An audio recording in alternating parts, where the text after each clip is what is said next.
Saudara sekalian, ada 3 hal yang mungkin baik untuk kita jadikan bahan permenungan kita pagi hari ini.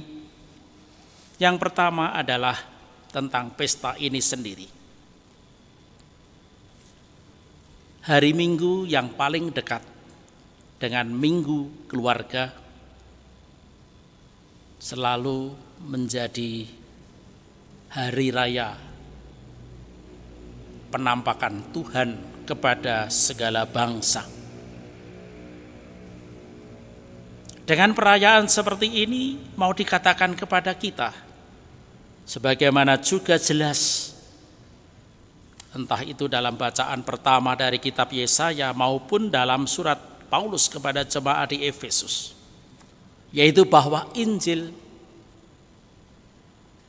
disampaikan kepada manusia bukan hanya untuk bangsa terpilih ataupun bangsa Yahudi, tetapi Injil itu ditujukan, dialamatkan untuk bangsa-bangsa non-Yahudi juga. Yang kedua, bagaimanakah Allah dikenali oleh manusia? Yang pertama, Allah memperkenalkan dirinya melalui pintu yang namanya wahyu. Allah mewahyukan dirinya, membukakan dan memperkenalkan dirinya, mengambil inisiatif untuk dikenali oleh manusia. Maka muncullah berbagai macam yang kita kenal dengan agama wahyu. Allah juga dapat dikenali melalui pintu yang kedua, yaitu kebijaksanaan. Dalam tulisan-tulisan mengenai kebijaksanaan di sana disebutkan bahwa orang yang sehari-harinya mencari dan berusaha untuk hidup bijaksana, orang itu tidak jauh dari Allah. Dalam kisah Injil Matius disebutkan bahwa ada orang-orang Majus dari timur. Orang-orang Majus dari timur ini adalah orang-orang bijaksana. Kadang disebut juga sebagai raja. Sebutan tidak terlalu penting, tetapi yang penting bagi kita adalah setiap orang yang memiliki hati dan budi, yang mau mencari, mempelajari, bertanya dan berusaha untuk mengenal Allah, suatu kali juga akan berjumpa dengan Allah sendiri. Allah sepertinya membiarkan dirinya dikenal melalui usaha manusiawi. Poin ketiga, orang-orang Majus tadi setelah mereka bertanya, setelah mereka mencari dan kemudian bertemu dengan kanak-kanak Yesus yang disebutkan di sini, raja orang Yahudi yang baru dilahirkan. Sebuah ungkapan yang mungkin agak kontradiktif.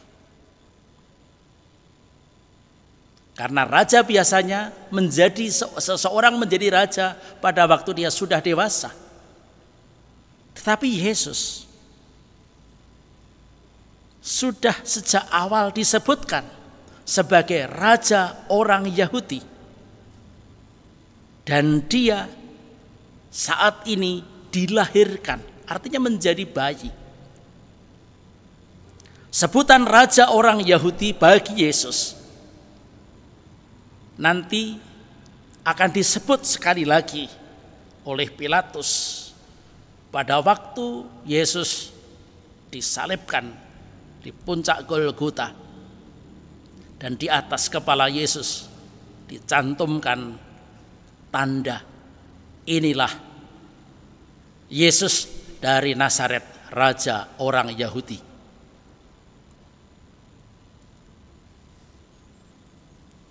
Orang-orang bijaksana dari timur, mereka mencari dan sekarang menemukan raja damai itu. Yang mereka sebutkan, yang mereka temukan di dalam penjelajahannya terhadap tanda-tanda alam. Kalau orang memberikan persembahan atau menghadiahkan sesuatu, itu adalah sebuah tanda.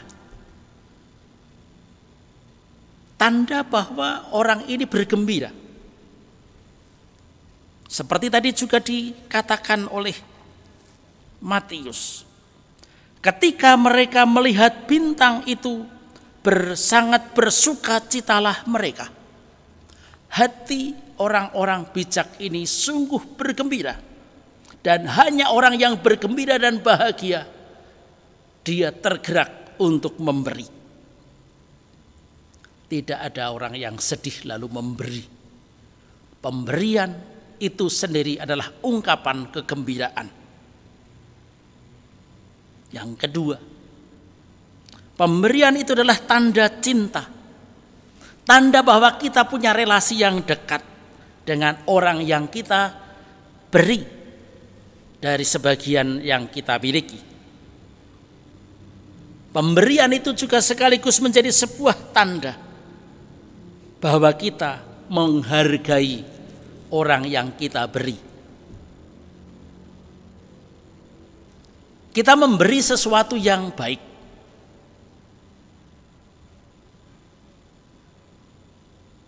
Kalau kita sampai tega, misalnya memberikan barang-barang yang katakanlah hampir expired begitu misalkan, tentu itu bukan sebuah sinyal yang baik bagi sebuah relasi. Sepertinya kita tidak menghargai diri kita sendiri, dan lebih-lebih kita tidak menghargai orang yang kita beri. Karena kita sepertinya melepaskan sisa-sisa yang sebagai saya tidak akan berguna, lebih baik diberikan orang. Nah, pemberian yang dilakukan oleh 3 orang bijak ini bukan yang seperti itu. Karena memberi atau tindakan memberikan persembahan itu adalah sebagai ungkapan cinta, maka dengan sebuah pemberian yang diserahkan, terikatlah 2 hati. 2 hati orang yang bersahabat. Kalau orang memberi dengan gembira, orang itu menyerahkan apa yang dia miliki dengan hati yang ikhlas. Dan pemberian di sini tidak selalu dalam bentuk barang. Maka kalau pesta Tuhan menampakkan diri kepada segala bangsa, dan tanda dari kehadiran Tuhan adalah bentuknya pemberian, maka sebenarnya ini juga dapat menjadi niat kita. Niat kita untuk mengisi di tahun 2021 ini. Mari kita mulai menggerakkan hati kita sendiri untuk memberi. Memberi kepada orang-orang yang kita cintai. Memberi kepada orang-orang yang mungkin kurang diperhatikan. Karena fokus dalam memberi tidak lain adalah kegembiraan dari orang yang diberi. Kita bahagia karena orang yang kita beri itu bergembira, merasa dirinya berharga, merasa dirinya itu punya sahabat, ia tidak sendirian. Maka bentuk pemberian memang tidak selalu dalam wujud barang. Barang itu hanya salah satu. Tetapi kalau kita tidak punya barang, tidak punya uang, apa yang dapat saya berikan? Kita semua punya waktu yang sama, 24 jam. Tetapi tidak semua dari kita dapat mau dan ikhlas untuk memberikan sedikit waktu kepada orang lain. Memberi waktu bagi orang lain, apalagi orang yang membutuhkan kita. Itu satu hal, memberikan waktu. Waktu yang begitu berharga, tidak hanya untuk diri kita sendiri selama 24 jam, hanya memikirkan kepentingan sendiri. Kalau saya memberikan waktu kepada orang lain, berarti saya mengurangi jatah waktu saya untuk kebahagiaan orang lain. Dan kalau itu kita lakukan, apalagi syukur bisa secara terprogram sepanjang tahun 2021, itu berarti saya akan memberikan kebahagiaan kepada sekian banyak orang. Andai kata sehari kita hanya punya target satu saja, satu orang saya berikan waktu dalam satu hari, tinggal menghitung sepanjang tahun 2021 365 hari, saya sudah membahagiakan 365 orang. Luar biasa kalau itu kita coba kalkulasi. Baru satu yang namanya memberikan waktu. Yang kedua, andai kata saya tidak punya waktu, saya juga bisa memberikan tenaga saya, membantu orang-orang di sekitar kita. Ada orang yang bekerja keras menyapu. Apa salahnya kalau kita juga mencari sapu untuk kemudian menemani, memberikan tenaga. Karena kita melihat beban pekerjaan sebegitu berat. Memberikan tenaga untuk pekerjaan-pekerjaan yang sederhana. Mencuci piring, ngepel, bersih-bersih kebun, dan seterusnya. Membuat orang merasa diringankan di dalam beban pekerjaannya. Tanpa kita mengharapkan sebuah ucapan terima kasih atau bahkan imbalan apapun bentuknya. Tetapi saya dengan hati riang dan gembira, saya mau bekerja sekian waktu untuk orang lain. Memberikan tenaga. Ketiga, kita juga dapat memberikan hal lain, yaitu apa? Hati saya, telinga saya, untuk mendengarkan keluhan-keluhan orang yang sedang terbebani, yang sedang menghadapi kegelapan dan kebingungan, kegalauan dalam hidupnya. Memberi hati, memberi telinga, sabar mendengarkan keluh kesah dan beban hidup orang. Hal-hal yang sederhana seperti ini, manakala kita lakukan dengan sebuah kesadaran, saya dipilih oleh Tuhan untuk menjadi alat yang menghadirkan kasih Allah kepada sesama, kepada semua orang, segala bangsa. Itu sungguh menjadi sebuah tindakan Immanuel istilahnya. Tindakan di mana saya menghadirkan Tuhan, membuat Allah dikenal, dirasakan, menyertai suka duka hidup manusia. Nah, saudara-saudara, pesta Tuhan yang menampakkan diri kepada segala bangsa mau mengatakan kepada kita bahwa Allah itu sungguh ada dan hadir di dalam hidup manusia.